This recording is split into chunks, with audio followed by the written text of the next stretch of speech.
പ്രിയ കൂട്ടുകാരെ, രൺവീസ് വേൾഡിന്റെ പുതിയ ഒരു വീഡിയോയിലേക്ക് സ്വാഗതം. കാട്ടിൽ മേക്കതിൽ ദേവീക്ഷേത്രം അഥവാ കാട്ടിലമ്പലം. ഈ ക്ഷേത്രത്തിൽ എത്തിച്ചേരാൻ 1-2 വഴികളുണ്ട്.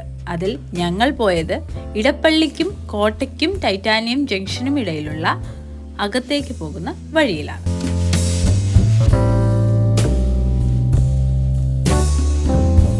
അങ്ങനെ നമ്മൾ കൊട്ടാരക്കടവിൽ എത്തിച്ചേരും. ഈ സ്ഥലത്തു നിന്നുമുള്ള ജങ്കാർ യാത്ര ഒരു നല്ല അനുഭവം തന്നെയാണ്. ക്ഷേത്രഭരണ സമിതിയുടെ നിയന്ത്രണത്തിലുള്ളതാണ് ജങ്കാർ.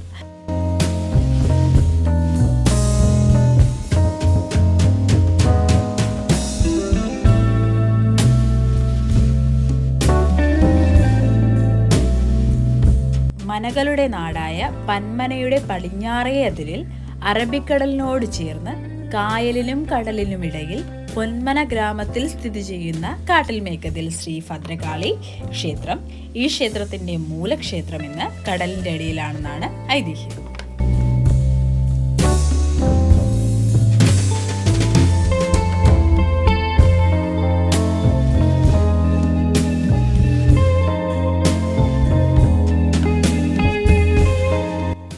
കടത്തു വള്ളങ്ങളെ വേണമെങ്കിലും നമുക്ക് യാത്രയ്ക്കായി തിരഞ്ഞെടുക്കാം.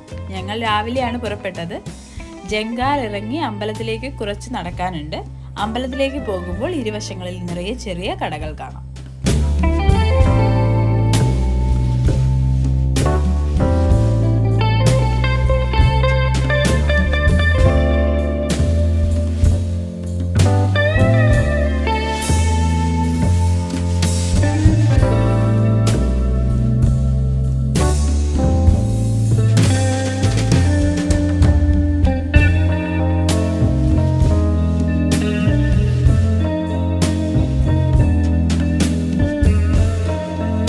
പണ്ട് ഇവിടെ ഒരു ക്ഷേത്രമുണ്ടായിരുന്നത്രേ. അതായിരുന്നു ഈ ക്ഷേത്രത്തിന്റെ മൂലക്ഷേത്രം എന്ന് കരുതപ്പെടുന്നു.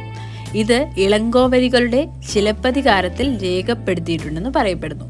1600കളിൽ ഈ ക്ഷേത്രത്തെ സമുദ്രം ഏറ്റുവാങ്ങിയത്രേ. ചെങ്ങന്നൂർ ദേശത്തു നിന്നും കൊണ്ടുവന്ന ദേവീ വിഗ്രഹമാണ് ഇവിടുത്തേത് എന്നും പറയപ്പെടുന്നു.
മണി നേർച്ചയാണ് ഇവിടുത്തെ പ്രധാന വഴിപാട്.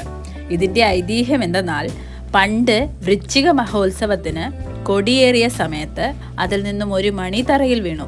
ഇത് കണ്ട് ക്ഷേത്ര പൂജാരി മണി പേരാലിൽ കെട്ടി.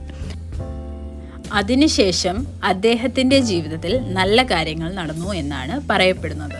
തുടർന്ന് ദേവപ്രശ്നത്തിൽ പേരാലിൽ മണി കെട്ടുന്നത് ഉത്തമം എന്ന് കാണപ്പെട്ടു.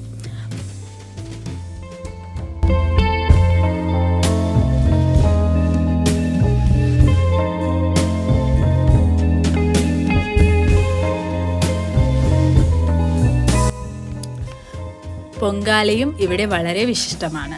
ആഴ്ചയിൽ എല്ലാ ദിവസവും പൊങ്കാലയിൽ ഇവിടെ സൗകര്യമൊരുക്കിയിട്ടുണ്ട്. ഉത്സവ സമയത്ത് 1001 കുടിലുകളാണ് ക്ഷേത്രമുറ്റത്ത് ഒരുങ്ങുന്നത്. കാട്ടിൽ മേക്കതിലിൻ്റെ തൊട്ടടുത്തായി ഇവിടെ ഒരു ബീച്ചുമുണ്ട്. അധികം തിരക്കൊന്നും ഉണ്ടായിരുന്നില്ല ബീച്ചിൽ.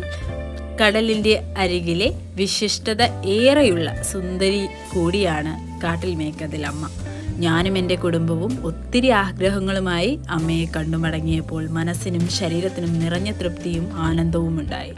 ദൈവത്തിൻ്റെ ഈ നിറഞ്ഞ കടാക്ഷം നിങ്ങളിലും എത്തിച്ചേരാൻ ദേവിയോട് പ്രാർത്ഥിച്ചുകൊണ്ട് നന്ദി. റൺവീസ് വേൾഡ്. ഇനിയൊരു വീഡിയോയിൽ നമുക്ക് വീണ്ടും കാണാം.